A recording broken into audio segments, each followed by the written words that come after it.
Well, we're coming to you from Muntiwa location here in Mahikeng in the northwest, still keeping an eye on the protests that are taking place here in Mahikeng. You would understand that there is some looting that has already taken place yesterday and also this morning. And right now we're going to speak to some of the business people that found themselves being the victims of this. Thank you very much, Rubel, my first guest, for joining me.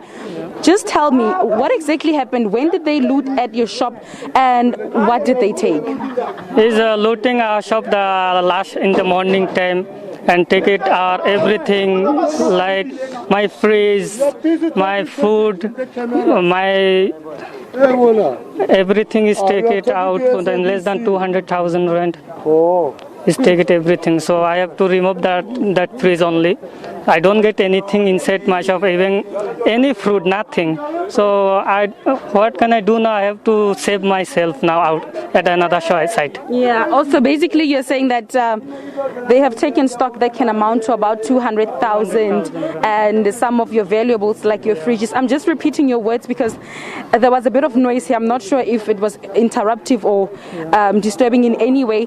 Just tell me. So you came to have a business here in South Africa. So this is the only business that you have here.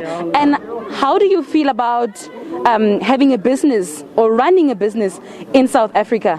Now this running business now is too much risky. You can say before 2 years also looting my shop. Now again looting I feel now is too much risk. Yeah. Rubel, thank you very much for joining us. We also understand that there is the owner of this building. Ntate John, can you just join us very quickly here? So this is his family business, right, Ntate John? Just tell us, do you understand what is at the forefront or in the center, at the center of this protest? Well, I think it's these guys are fighting for the Bob buildings that are sold. And I do not understand what has this got to do with us. Because, these guys that are looting, they are coming to loot here, and they're going back to buy to the very same buildings that they are protesting for, which is Mega City. I mean, if they want to protest, why don't they target Mega City and then stop targeting our businesses? Even if we rented it out, it is still our family business. So we are losing also at the end. We are the community. We are part of the community here. So we are losing out. It's our income. You know what, let me speak to you about this issue.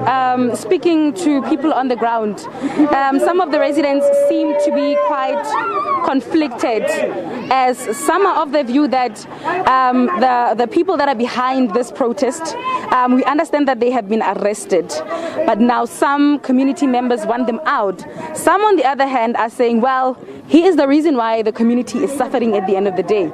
Others are saying, well, he is fighting for what we understand. What is your view on this particular? Must he be released, or is he fighting for the right thing? What is your view on this? About being released, I don't know that. But what I'm saying is, at first, he should have explained everything, what his protest is all about.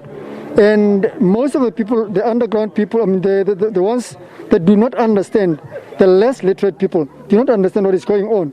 So he should have made it very, very clear to them that, guys, we're fighting for the buildings that were once belonged to Bophuthatswana, not the community buildings. We have nothing to do with Bophuthatswana. We have nothing to do with South Africa as it is now, and we have nothing to do with this cause. That's his cause. Let him fight this cause. If he needs anything, then let him face these guys at their offices. Not just go around, So basically, if I'm understanding you, perhaps you're of the view that this was not communicated so well with the community, hence now they are carrying on with the violence. Are you of the view that had they communicated this better, the protest would be carried out in a much better or less violent manner? I think that's the point. It should have been communicated much, much better. If you want to go on a strike, call your people, talk to your people, explain to them what is going to happen and how you need to go about this strike. Talk to them, tell them, guys, we're not targeting certain businesses. This is what we're targeting. If they want to strike, then let them go to those buildings. Let them go to, if they want to break, if they want to do whatever, let them go to those buildings and leave others behind. Thank you very much, Ndate Don Mbudisane. They're one of the business people who have been affected, explaining that perhaps what protest organizers need to put in mind before even arranging protests is that they need to communicate well with the people that will be joining them. Not that they are condoning the protests, but perhaps if it's communicated better, people would know what is it that they need to be focusing on. However, do remember that the police and of course officials do condemn these protests. We understand that people that are allegedly behind these protests have been arrested, and some of the charges that they are facing is public violence, inciting public violence, and also destroying public infrastructure. Studio, that's how we're going to wrap up. It's back to you for now.